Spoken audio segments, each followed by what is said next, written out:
Having a Leo sun conjunct Mercury can create someone who has a very distinct way of expressing themselves. And that doesn't automatically mean that you're loud, and it doesn't mean you're dramatic, and it definitely doesn't mean that you're walking around demanding attention all day. Leo is ruled by the sun, and the sun represents the central sense of self.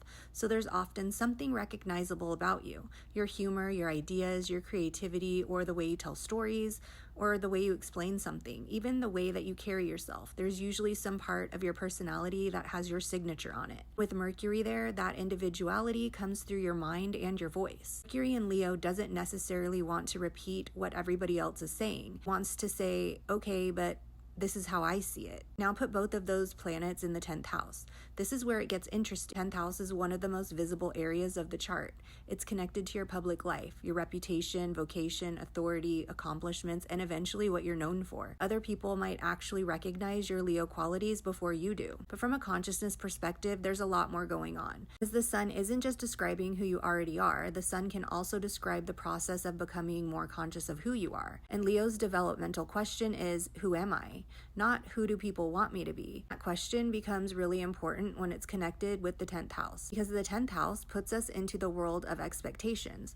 What should I accomplish? What should I become? What will make people respect me? What does success look like? So you can actually have someone with Sun and Mercury and Leo in the 10th house who spends part of their life becoming really good at playing a role. You become competent, you achieve things, you build a reputation, people may even admire you. Eventually, Leo's gonna ask, is that actually you? That's where the consciousness journey begins, because maybe you're not here just to become successful. Maybe you're here to become recognizable as yourself. Mercury is representing how we think, process information, and communicate. So Mercury in Leo is developing a voice that belongs to the individual. Not the voice you think sounds intelligent, not the voice you think people will approve of, and not the voice of you that sounds like everybody else in your field.